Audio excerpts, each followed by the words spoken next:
Artificial lighting looks so weird, but it's winter in the UK now, so let's just deal with it.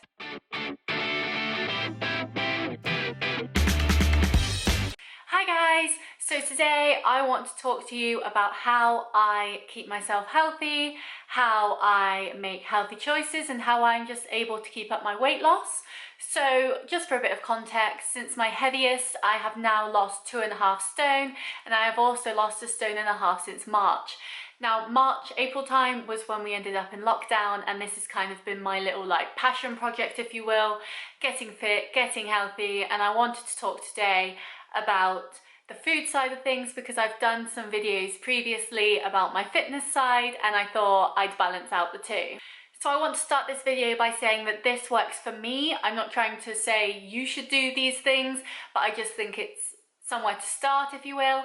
And also I am vegetarian.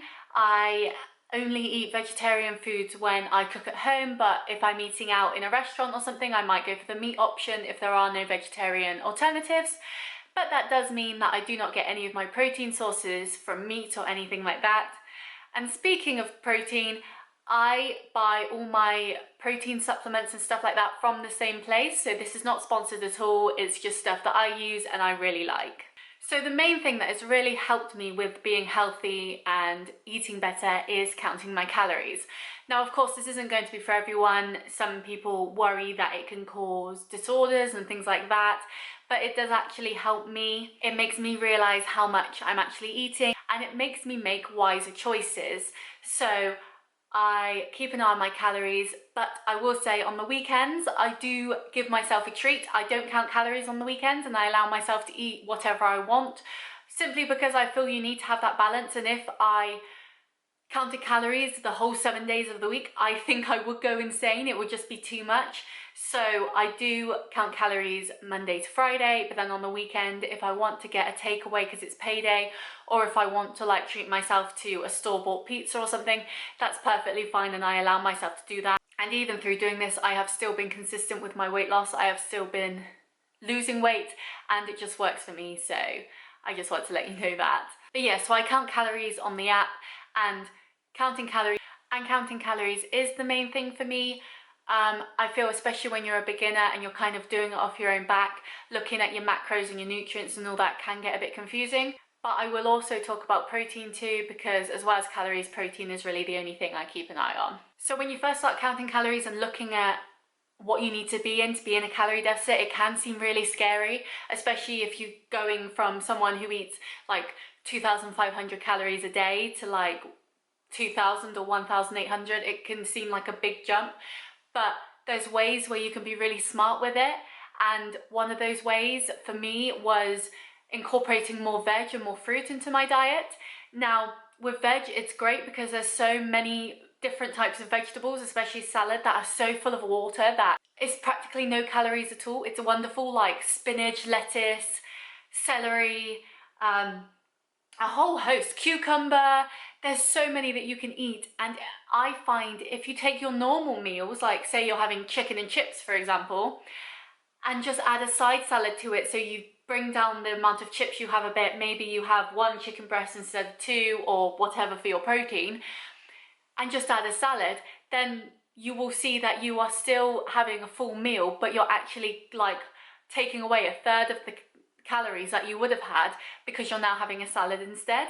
It's just little things like that. And I do want to stress that in a calorie deficit, you can still eat what you want. I still eat what I want. Tonight for dinner, it's corn nuggets with pasta and chopped tomatoes. And that's my dinner. And it's all carbs and it's all, there's protein in the corn and stuff, but it's mainly carbs, but that's okay because I'm in a deficit and my body is going to use that energy to keep me alive. So it's perfectly fine. And I hate this whole sort of diet culture of, oh, you can't have pizza or you can't have takeaways. It's you can if you're smart about it, making little differences and little choices, like going for a salad and a side of hummus instead of, say, hummus and chips or something like that. That's my Nando's order, by the way. Can make such a difference. And I hate spreading fake news, so I just want to say, look, eat what you want, but keep an eye on what you're eating and don't lie to your calorie counter, because you're only lying to yourself. And if you think, oh, I've only had a salad today, I'm doing great, and then you gain 3 pounds because actually you had a burger with salad in it, the only person you're harming is yourself, and it's gonna make you feel terrible, and you should just be honest with yourself and honest with the process. So my 5 a day is a big thing for me.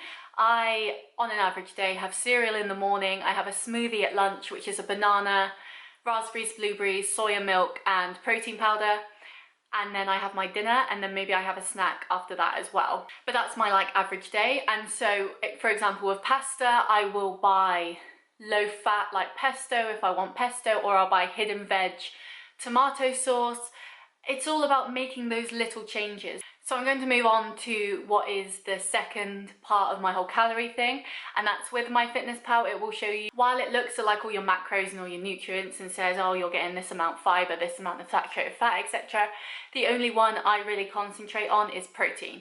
Because with my fitness, I need protein to like repair my muscles, grow bigger muscles, all stuff like that. So really all I care about on MyFitnessPal is hitting my calories, making sure I don't go too overboard on those, and hitting my protein. And so I have a few different ways of getting protein into my diet, and it really depends on what calories I have left after having my breakfast, lunch and dinner, and just different ways of making it exciting and fun and fresh, and just not getting bored of eating the same thing all the time, because I don't like eating the same thing all the time. So the one thing I have, oh, and just as a side note, because I don't count calories on the weekend, I also don't count my like macros or nutrients or anything. I just eat what I want, and yeah. But I think 5 out of the days and then 2 days off is better than like 3 days on, 4 days off sort of thing. But the first thing I always have in all my smoothies is whey protein. Now this is the vanilla flavour. I got this one because I don't like the idea of non-flavoured protein powder, but also vanilla goes with anything, and it does just thicken up your smoothie as well. So as I said, I have banana, raspberries, blueberries and this, and it just tastes delicious. It's so good. And this has 20 grams of protein in it, so it's a great way to get a lot of protein in. It tastes really good, especially with the smoothie, because you've got the flavours of the fruits. It's just very yummy. And this has 103 calories per serving. Now this is a big bag, but it's really good and I really like it. And that is why, alongside that one, I also got the chocolate version. This is chocolate smooth. Now I won't lie, I don't like this very much. It's perfectly fine, but I've found I buy store-bought, like store-owned chocolate spread, and then I just mix the protein powder with the milk. I use soya milk because I use soya milk for everything, and the chocolate spread, and then it tastes nice. But actually on its own it's got a bit of a weird, almost like bitter taste. And so while it's like good, I feel I don't have this as often as I could. It's the same as the vanilla, so it's 20 grams of protein, no, 19 grams of protein, shock, but only 100 calories. So again, a good way to get like a lot of protein into you in a short space of time.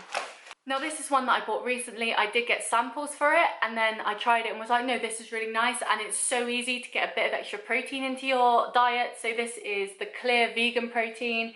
It's lemon and lime flavour. It's 10 grams of protein per serving for only 54 calories. So if I'm down on my protein a bit, like my goal, and I don't have many calories left, I always go for this. I actually drink this now when I go to the gym, when I go running.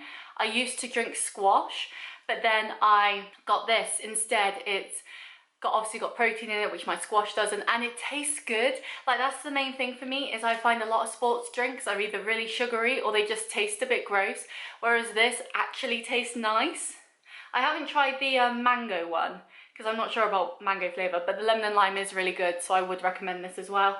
Easy way to get 10 grams of protein into your diet, and yeah, hardly any calories, so like what's the bad side? But like I said, with the chocolate protein powder, I'm not a huge fan of it, but I am a fan of the protein bars. Now with the protein bars, they are more calories, so I usually only have my protein bars when I have enough calories to justify it. Otherwise, yes, I'd be getting lots of protein, but I'd be going over in my calories and it would just ruin everything. So the first one I want to talk about, which is one that I picked up on a whim, but I really like it. It's the high protein cereal bars. Now these have 4.8 grams of protein for 92 calories.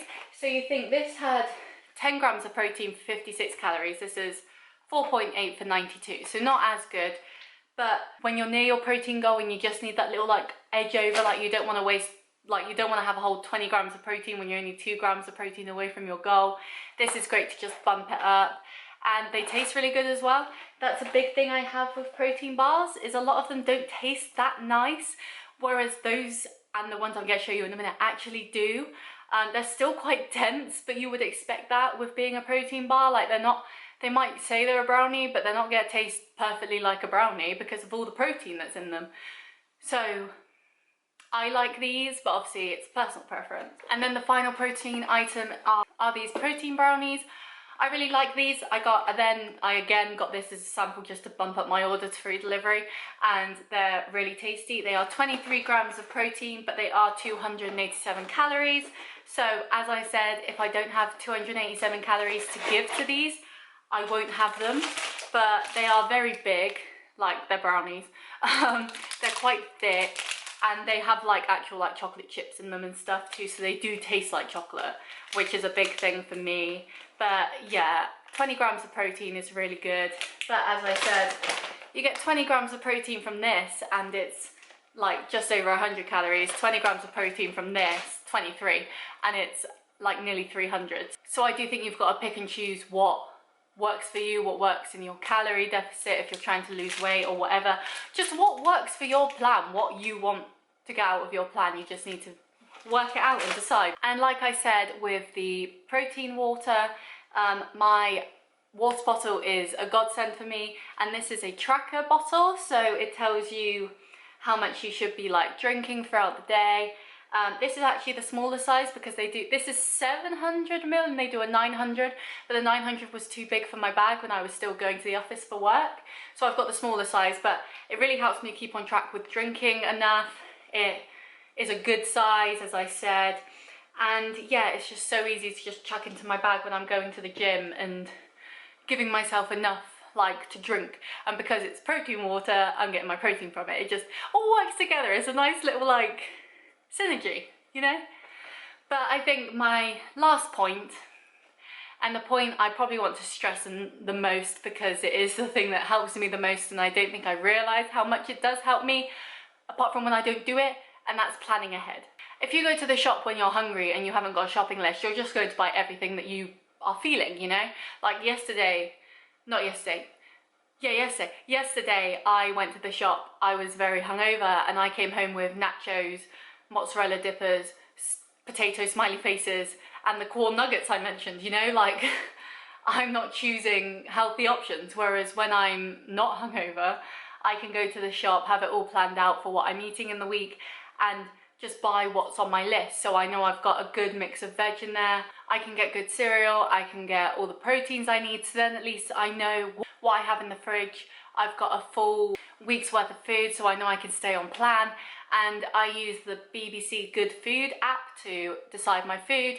It's very easy to use. It did have some glitches recently, but they have like worked that out, thankfully, because I had to Twitter DM them to get them to sort it, but that's all sorted. So I've got all my collections of like different foods that I would like.